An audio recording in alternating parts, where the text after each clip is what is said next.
Cinema shooting సామాన్. Telangana CM Revanth Reddy మాట్లాడుతున్నారు, live లో చూద్దాం. వల్ల నిరక్షరాస్యత కూడా మన ప్రాంతానికి ఒక శాపంగా మారింది. నాకు తెలిసి అరుణమ్మ గారు చెప్పాలి, దేశంలోనే అత్యధిక వెనుకబడిన మండల కేంద్రంగా గట్టుకు ఈ దేశంలోనే గట్టు మండలం అత్యధిక వెనుకబడిన మండలంగా ఈరోజు గద్వాల ప్రాంతం ఉన్నది. అంటే ఈరోజు తెలంగాణ ప్రాంతంలో కష్టపడే తత్వం ఉన్న నమ్మకంగా విశ్వాసంగా పనిచేసే పాలమూరు జిల్లా వెనుకబడడానికి కారణం ఆనాటి పాలకులు ప్రభుత్వాలు మన జిల్లాకు చేయాల్సిన న్యాయం చేయలేదు, ఇవ్వాల్సిన నిధులు ఇవ్వలేదు. అందుకే సాగునీటి ప్రాజెక్టులు ప్రారంభించుకున్నా ఈనాటికి పూర్తి కాలేదు. ఈనాడు పదే పదే ప్రతిపక్షంలో ఉన్నవాళ్ళు ఈరోజు మాట్లాడుతున్నారు, మేమున్నప్పుడు గొప్ప గొప్ప విజయాలు సాధించినము, మీరు వచ్చిన తర్వాత ఈరోజు అన్ని పనులు ఆగిపోయినాయి అని.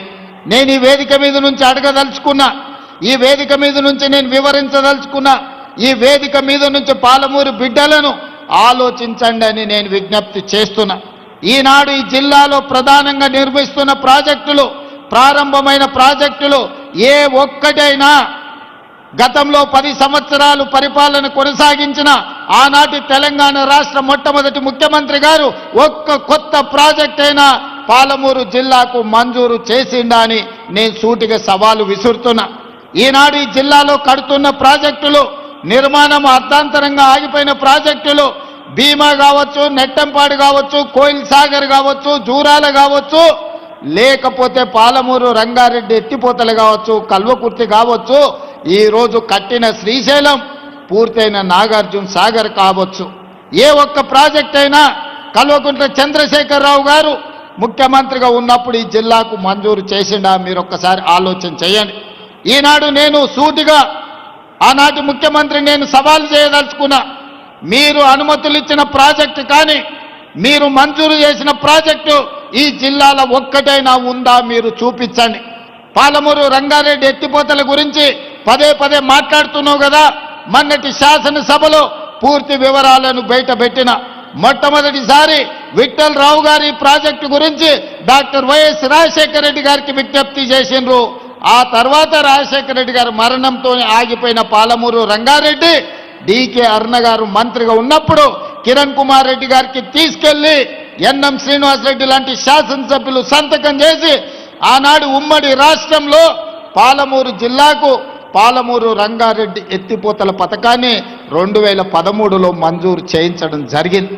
మరి తెలంగాణ రాష్ట్రం వచ్చిన తర్వాత పూర్తి చేయాల్సిన ప్రాజెక్టులు 10 సంవత్సరాలు ఎందుకు పూర్తి చేయలేదు అని చెప్పి ఈరోజు నేను వారిని అడగదలుచుకున్నా.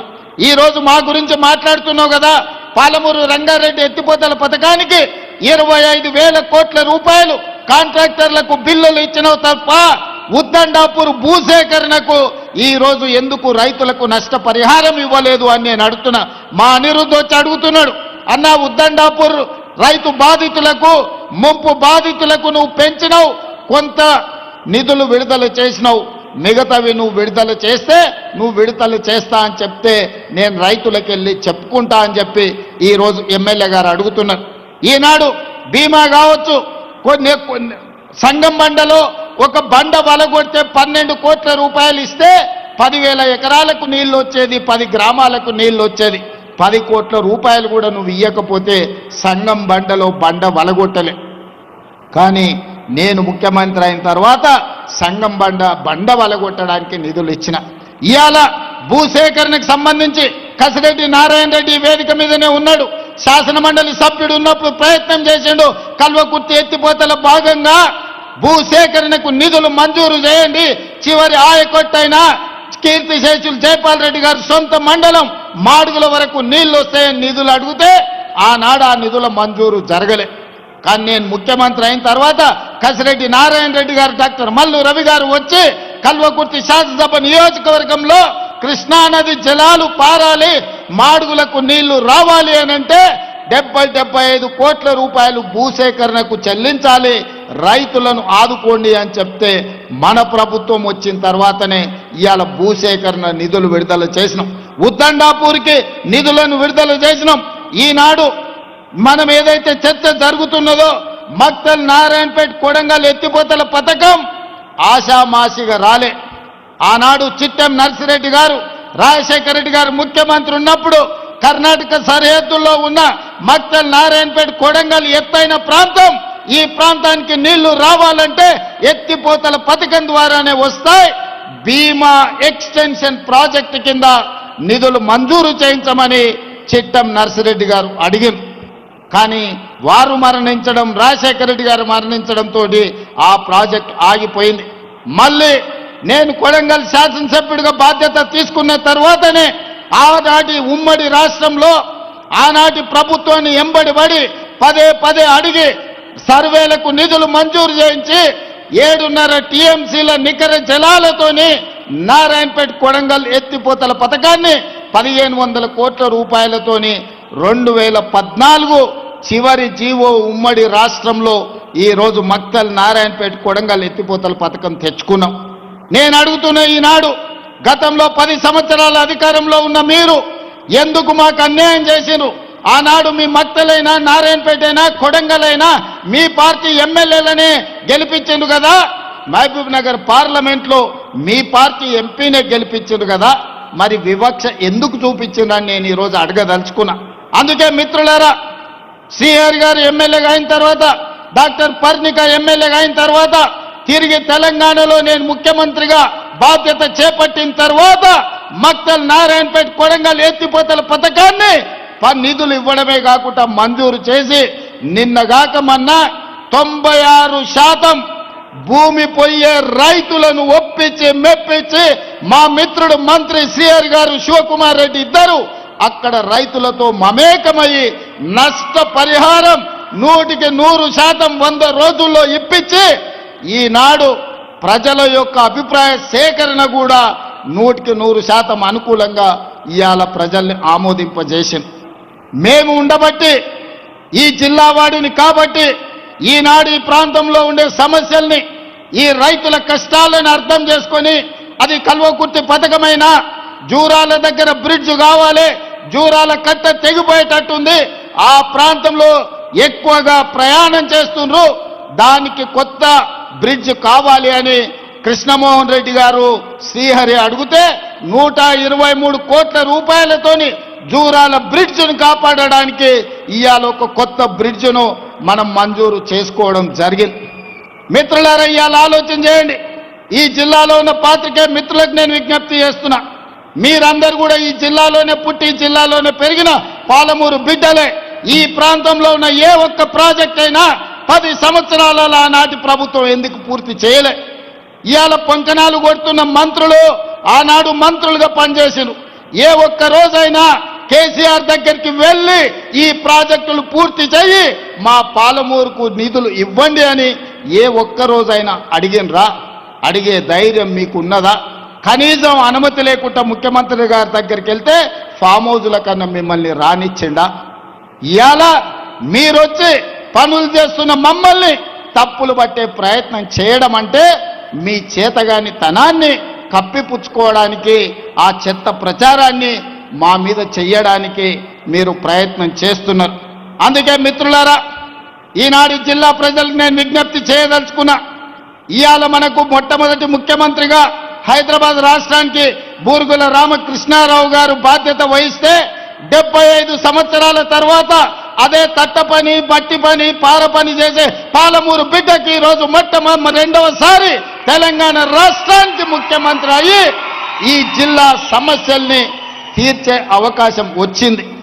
వాళ్ళ కడుపు మంట అంతా గదే. మా చేతి కింద, మా చెప్పు కింద ఉండాల్సిన వాళ్ళు, మా మోచేతి నీళ్లు తాగి బతకాల్సిన వాళ్ళు ఈరోజు రాష్ట్రాన్ని నడిపిస్తారా, పాలమూరుకు నిధులను మంజూరు చేస్తారా అని చెప్పి ఇవాళ కుట్రతోని మళ్ళీ మీ దగ్గరకు వచ్చే నాటకాలు మొదలు పెట్టిండ్రు.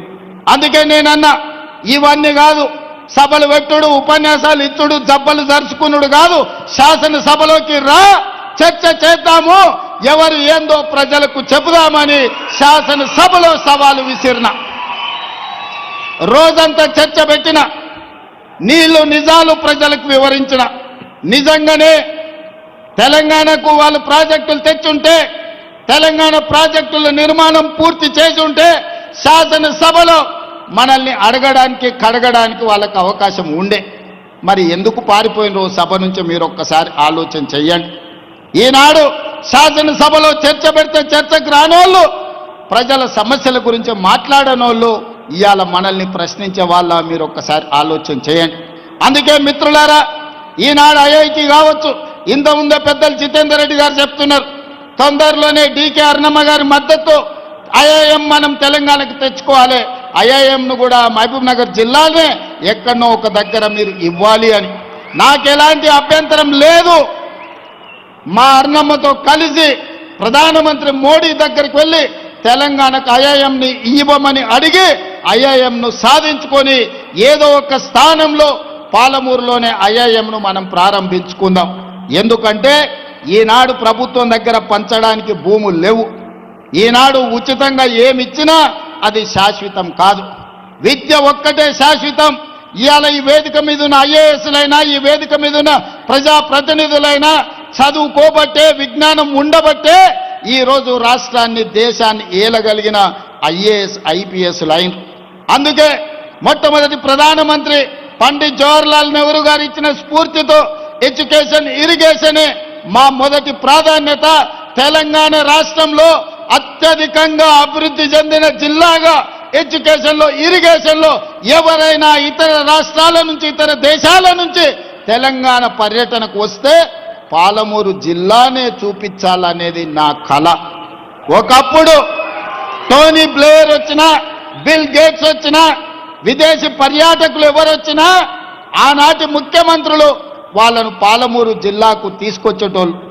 ఎందుకయ్యా అంటే మన పేదరికాన్ని చూపించడానికి, మన వెనుకబాటుతనాన్ని చూపించి, అయ్యా మేమందరం వెనుకబడ్డాం, పాలమూరు వాళ్ళు నిరక్షరాస్యతతో కొట్టుమిట్టాడుతున్నాడు, పాలమూరు జిల్లా ప్రజలు వలసలు పోతున్నారు, తినడానికి తిండి లేదు, కట్టుకోవడానికి బట్టలు లేవు, ఈ పేదరికాన్ని చూసి మాకేమైనా బిచ్చమయ్యా అని అడుక్కోవడానికి మనల్ని చూపించేవాళ్ళు.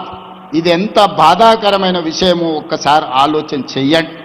పేదరికాన్ని చూపించడానికి ప్రభుత్వం గ్రాంట్స్ అడగడానికి పాలమూరు జిల్లాను ఒకనాడు చూపించేది. ఇక ఏమాత్రం ఇది సహించరానిది. మన పేదరికం కాదు, మన అభివృద్ధిని చూపించాలి, మన చదువులను చూపించాలి, మన విజ్ఞానాన్ని చూపించాలి, మనం కట్టుకున్న ప్రాజెక్టులు చూపించాలి. మన ప్రాంతంలో ఐఐటీలో చదువుకున్న వాళ్ళు, ఐఐఎంలో చదువుకున్న వాళ్ళు, ఐఏఎస్ ఐపీఎస్లు అయిన వాళ్ళను పాలమూరు జిల్లా నుంచి ఈరోజు దేశానికే సేవలు అందిస్తుందని మన అభివృద్ధి చెందిన ప్రాంతంగా మనల్ని చూపించుకోవాలి. ఈ అవకాశం మళ్ళీ మళ్ళీ మనకు రాదు. వచ్చిన అవకాశాన్ని అందిపుచ్చుకోవాలి. ఈ మహబూబ్ నగర్ జిల్లాలో ఉన్న ప్రతి విద్యార్థులకు నేను చెప్తున్నా, క్రమశిక్షణతో చదువుకోండి, జీవితంలో పైకి రాండి. చదువు ఒక్కటే మన జీవితాన్ని, మన భవిష్యత్తును మారుస్తుంది. ఆ చదువులకు అవసరమైన నిధులు ఇచ్చే బాధ్యత నాది. పేదరికం పోవాలంటే పసిడి పంటలు పండాలి, రైతుల కళ్ళల్లో ఆనందం ఉండాలి. పసిడి పంటలు పండాలన్నా, పేదరికం పోవాలన్నా ప్రాజెక్టులను పూర్తి చేసుకోవాలి. అందుకే ఈనాడు పాలమూరు రంగారెడ్డి ఎత్తిపోతల పథకాన్ని, ఈనాడు ఎస్ఎల్బిసి పథకాన్ని, ఈనాడు మక్తల్ నారాయణపేట కొడంగల్ ఎత్తిపోతల పథకాన్ని, లేకపోతే జూరాలలో పెండింగ్ ఉన్న పనులను అన్నిటినీ పూర్తి చేయడానికి, ఆర్డిఎస్ ప్రాజెక్టును పూర్తి చేయడానికి, ఆ పెండింగ్ పనులను అన్నిటిని కూడా పూర్తి చేసే బాధ్యత ఈ ప్రభుత్వం తీసుకుంటుంది. నా సూచన ఒక్కటే, మా సహచర ఎమ్మెల్యేలకు ఎక్కడెక్కడైతే భూసేకరణ ఉందో, ఎక్కడెక్కడైతే R&R ప్యాకేజీలు పెండింగ్ ఉన్నాయో మొట్టమొదట నష్ట పరిహారం వాళ్లకు ఇప్పించండి. నిన్న నేను ఆదిలాబాద్లో చెనాక కొరాట, అదే విధంగా మిగతా ప్రాజెక్టులను సదర్మాట్ బ్యారేజ్ను నేను ప్రారంభిస్తే మేము సిద్ధం చేసినాం. రేవంత్ రెడ్డి వచ్చి ఫోటోలు దిగుతున్నాడని ఒక మారీచుడు మాట్లాడింది. నేను మొన్న చెప్పిన, పురాణాలలో మీకు తెలుసు, శుక్రాచార్యుడు రాక్షసులకు గురువు, ఆయన ప్రియమైన శిష్యులు మారీచుడు, సుబాహుడు. ఎక్కడ దేవతలు యజ్ఞాలు చేసినా, ఎక్కడ దేవతలు యాగాలు చేసినా, ఎక్కడ లోక కళ్యాణం కోసం వాళ్ళు యజ్ఞం చేసినప్పుడు వాటిని భగ్నం చేయడానికి శుక్రాచార్యుడు మారీచుణ్ణి, సుబాహుల్ని పంపించేటోడు. ఏ మాత్రం లోక కళ్యాణం జరగొద్దు, అక్కడ యజ్ఞాలు యాగాలను భగ్నం చేయండి అని. ఇవాళ కూడా ఒక శుక్రాచార్యుడు ప్రతిపక్ష నాయకుడు ఉన్నాడు, శాసనసభకు రమ్మంటే రాడు, శుక్రాచార్యుడు వై ఫామ్ హౌస్లు ఉంటాడు, మారీచుని సుబాహుల్ని బావ బామ్మార్దుల ముసుగుల్లో అసెంబ్లీకి పంపించి ప్రాజెక్టులను అడ్డుకోమని ఈరోజు కుట్రలు కుతంత్రాలు చేస్తున్నాడు. కానీ మారీచుడు మాయలేడి రూపంలో వస్తే రాముడు బాణానికి ఏమైందో మీకు తెలుసు కదా. ఇలాంటి శుక్రాచార్యులను మారీచులను సుబాహులను వధించగలిగిన శక్తి, రాక్షసులను కట్టి పడేసే బలము పాలమూరు బిడ్డకు ఉంది. మాకు వ్యూహము తెలుసు, ఎత్తుగడ తెలుసు, దెబ్బకు దెబ్బ తీయడం కూడా తెలుసు. ఆనాడు చెల్లిందేమో పెద్దలు జైపాల్ రెడ్డి గారు, జానారెడ్డి గారు ఉన్నప్పుడు. ఈనాడు అది చెల్లదు. మాకు తెలుసు ఎవరు ఎట్లొస్తారో, ఏ రూపంలో వస్తారో, ఏ మారు వేషంలో వచ్చినా, మాయలేడి రూపంలో వచ్చినా పాలమూరు జిల్లాలు ప్రజలు గుర్తుపడతారు, కర్రు కాల్చి వాత పెడతారు. మీరు ఎలాంటి ఆశలు పెట్టుకోకండి. ఇవాళ ఆయన చెప్తుండు మేము గొప్పలు చేసినామని, మేము అభివృద్ధి చేసినామని, మేము పరిశ్రమలు తెచ్చినామని, మేము ఉద్యోగాలు ఇచ్చినామని, మేము ప్రాజెక్టులు కట్టినామని, భూములకు నీళ్లు ఇచ్చినామని. నేను ఒక్కటే మాట్లాడగదలుచుకున్నా. 10 ఏళ్ళు 20 లక్షల కోట్లు మీ చేతులకు వచ్చినాయి. అవి ఎక్కడికి పోయినవో లెక్క చెప్పలే. ప్రాజెక్టులు కట్టుంటే మీరు కట్టిన కాళేశ్వరం 3 ఏళ్లలోనే కూలేశ్వరం అయిపోయింది. 1,00,000 కోట్లు ఖర్చు పెట్టిన ప్రాజెక్టు అక్కడున్నది. పాలమూరు పూర్తి కాలే, ఎస్ఎల్బిసి పూర్తి కాలే, డిండి పూర్తి కాలే, కల్వకుర్తి ఎత్తిపోతలు పూర్తి కాలే, భీమా నెట్టంపాడు కోయిల్ సాగర్ పూర్తి కాలే, మక్తల్ నారాయణపేట కొడంగల్ పూర్తి కాలే. ఇక మీరు కట్టిన సాగునీటి ప్రాజెక్టులు ఎక్కడున్నాయని నేను అడుగుతున్నా. ఇంతకుముందే అరుణమ్మ గారు చెప్పిండ్రు, గురుకులాల పేరు మీద పేద విద్యార్థులకు పాఠశాలలు ఇచ్చిండు. ఉండడానికి గూడు లేదు, కనీసం స్నానాలు చేయడానికి బాత్రూంలు లేవు. ఆడపిల్లలు మగపిల్లలు ఎక్కడికి పోవాలని అరుణమ్మ అడిగాను. మరి 20 లక్షల కోట్ల రూపాయలు ఈ విద్యార్థుల కోసం ఖర్చు పెట్టినుంటే 20,000 కోట్ల రూపాయలు ఈ 10 ఏళ్లలో సంవత్సరానికి 2,000 కోట్ల రూపాయలు ఖర్చు పెట్టుంటే ఈ పేద విద్యార్థులకు కార్పొరేట్ కళాశాలలతో పోటీపడి ఈ రోజు మొత్తం అభివృద్ధి జరిగి ఉండేది కదా. ఎందుకు రాలేదు, ఎక్కడికి పోయినాయి ఆ నిధులని నేను అడుగుతున్నా. ఇదే కాదు, డబుల్ బెడ్రూమ్లు ఇస్తా అన్నాడు, దళితులకు 3 ఎకరాల భూమి ఇస్తా అన్నాడు. నేను ఈడు వచ్చిన వాళ్ళందరిని అడుగుతున్నా, మా అక్కల్ని ముఖ్యంగా, అక్క ఎవరికైనా డబుల్ బెడ్రూమ్ ఇల్లు వచ్చిందా? 10 ఏళ్లలో సంవత్సరానికి 2 లక్షల ఇల్లు కట్టుంటే కూడా 10 ఏళ్లలో పేదోళ్ళకి 20 లక్షల ఇల్లు వచ్చి ఉండేది. ఆనాడు ప్రభుత్వంలో అరుణమ్మ దామోదర్ గారు, వీళ్ళందరూ జూపల్లి గారు మంత్రులు 10 ఏళ్లలో 25 లక్షల ఇందిరమ్మ ఇండ్లు మంజూరు చేశారు. అందుకే ఎన్నికలప్పుడు నేను సవాలు విసిరిన, డబుల్ బెడ్రూమ్ ఇళ్ళ గురించి మాట్లాడితే ఏ ఊర్లో ఇందిరమ్మ ఇండ్లు ఉన్నాయో గా ఊర్లో నేను ఓట్లు అడుగుతా. ఏ ఊర్లో నువ్వు డబుల్ బెడ్రూమ్ ఇల్లు కట్టువో ఆ ఊర్లో నువ్వు ఓట్లు అడుగు.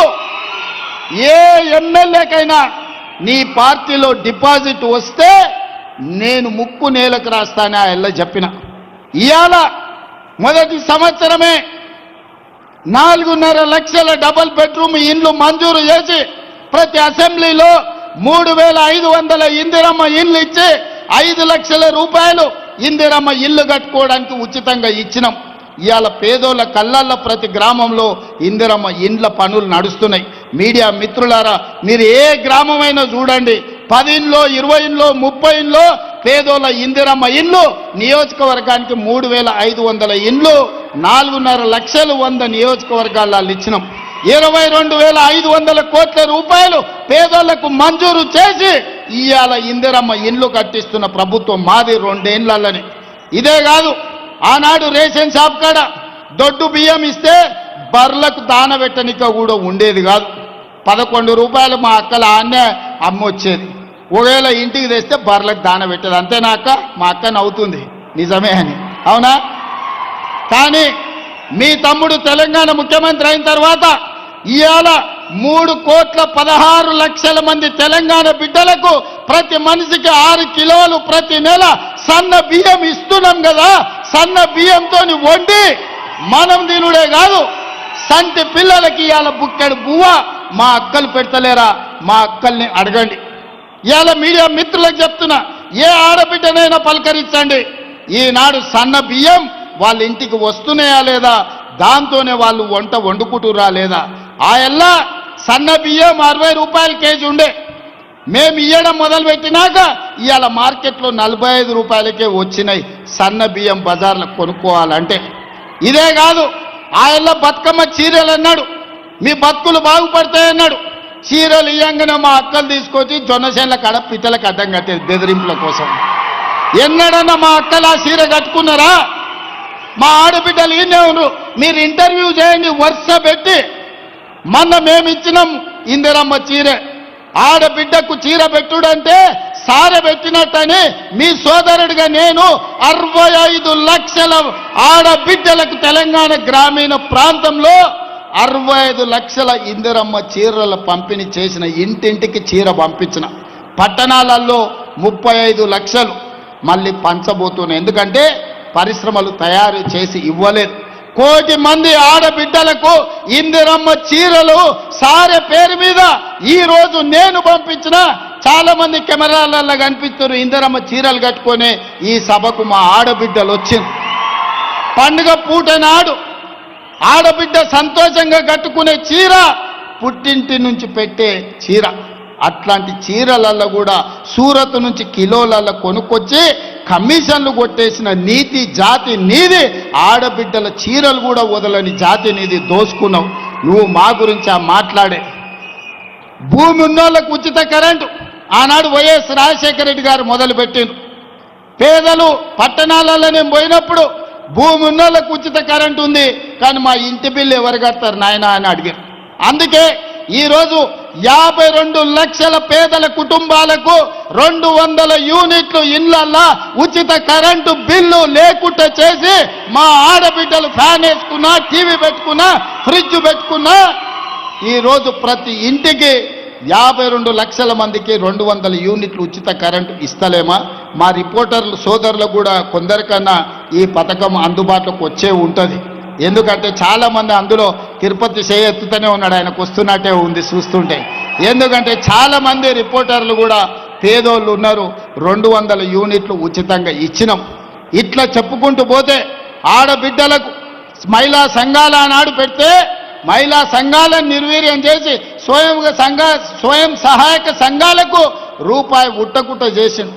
కానీ 2 ఏళ్లల్లా 27,000 కోట్ల రూపాయలు సున్నా మిత్తితోని ఆడబిడ్డలకు ఇస్తే ఇవాళ ఆడబిడ్డల చేతుల నగదు ఆడుతుంది. నగదే కాదు, ఆడబిడ్డల ఆర్టీసీలో నేను ఇవాళ మా అక్కల్ని అడుగుతున్నా, ఈ 2 ఏళ్లల్లా ఎక్కడికైనా బస్సు ప్రయాణం చేస్తే ఎవరన్నా చిల్లి గవ్వనన్నా మిమ్మల్ని అడిగినరా అక్క మీరు చెప్పండి. 2 ఏళ్ల నుంచి అద్భుతంగా ఆడబిడ్డలకు ఆర్టీసీ బస్సులో ఉచిత ప్రయాణం ఇచ్చి మీరు ఆత్మ గౌరవంతో అమ్మగారి ఇంటికి పోయేటట్టు అమ్మోరిని దర్శించుకోవాలన్నా, జోగులాంబ తల్లిని దర్శించుకోవాలన్నా, మన్నెంకొండ వెంకటేశ్వర్ల స్వామిని దర్శించుకోవాలన్నా ఇవాళ మీకు ఉచిత బస్సు ప్రయాణం ఇయ్యలేదా? ఎవరన్నా ₹1 అడిగినరా? ఎవడన్నా అడిగితే నా ఫోటో జేబులో పెట్టుకొని చూపిరిగో ఈయన దగ్గర పోయి తెచ్చుకోపోండి కిరాయి పైసలు. ఎవరన్నా ఆడబిడ్డల్ని బస్సు కిరాయి పైసలు అడిగితే వాళ్ళు ఉద్యోగం ఆన్నే ఊడగొడతా. ఇవాళ ఆర్టీసీ బస్సులో ఉచిత ప్రయాణమే కాదు, ఆడబిడ్డలకు 1000 బస్సులు కొనిచ్చి ఆర్టీసీకే కిరాయికి పెట్టి ఇవాళ 1000 బస్సుల యజమానులను ఆడబిడ్డల్ని చేసినాం. నారాయణపేటలో పెట్రోల్ బంకు నడుపుతామంటే మహిళా సంఘాలకు ఈరోజు ల్యాండ్ ఇచ్చి పెట్రోల్ బంకులు నడుపుకునేది ప్రతి జిల్లాల ఆడబిడ్డలకి ఇవాళ పెట్రోల్ బంకులు నడపడానికి ఈరోజు మనం అవకాశం ఇచ్చినాం. ఒక్కొక్కటిగా విద్యార్థులు కావచ్చు, రైతులు కావచ్చు, మహిళలు కావచ్చు, నిరుద్యోగ యువకులు కావచ్చు, ఇలా ఒకటొకటిగా ఈ సమస్యల్ని పరిష్కరించుకుంటూ వస్తున్నాం. 2 ఏళ్ళు కూడా కాలేదు, శుక్రాచార్యుడు సుబావులు మారీచుడు ఇవాళ బయలుదేరు నువ్వు దిగిపో అని. ఏం మీ అయ్యా జాగిరా లేకపోతే మీ తాతలు ఇచ్చిన ఆస్తా? 4 కోట్ల తెలంగాణ ప్రజలు కష్టపడితే నమ్మకంతో విశ్వాసంతో ఆశీర్వదించి అక్కడ కూర్చోబెట్టిను. నీ తాతలు ఇచ్చిన ఆస్తి కాదు నువ్వు అడిగితే చెప్తే దిగిపోవడానికి. మాకు తెలుసు ఎట్లా ఉండాలో, 10 ఏళ్ళు పరిపాలన ఎట్లా చెయ్యాలనో, ప్రజా సమస్యలను ఎట్లా పరిష్కరించాలనో మాకు తెలుసు. మా జిల్లా అంటే నీకు చిన్న చూపు ఉండొచ్చు. ఎందుకంటే ఎక్కడి నుంచో వలస వస్తే కడుపులో పెట్టుకొని చూసుకొని భుజాల మీద మోసి పార్లమెంటుకు నిన్ను పంపిస్తే పాలమూరులో ఊరు లేకపోయినా పార్లమెంటులో నోరెత్తకపోయినా మేము నిన్ను చిన్న మాట పల్లెత్తు మాట అనలేదు. కాబట్టి పాలమూరు వాళ్ళంటే నీకు చిన్న చూపు ఉండొచ్చు, కానీ అది మా మంచితనం, మా చేతగాని తనం కాదు. మాకు తెలుసు ఒకవేళ మా చేతగాని తనం అని ఎవడైనా మమ్మల్ని చిన్న చూపు చూస్తే మా పాలమూరు పౌరుషం ఏందో కర్రు గాల్చి ఎక్కడ వాత పెట్టాలనో మాకందరికీ తెలుసు. అందుకే ఇవాళ ఒక్క మాట సూటిగా ఈ వేదిక మీద నుంచి చెప్పదలుచుకున్నా.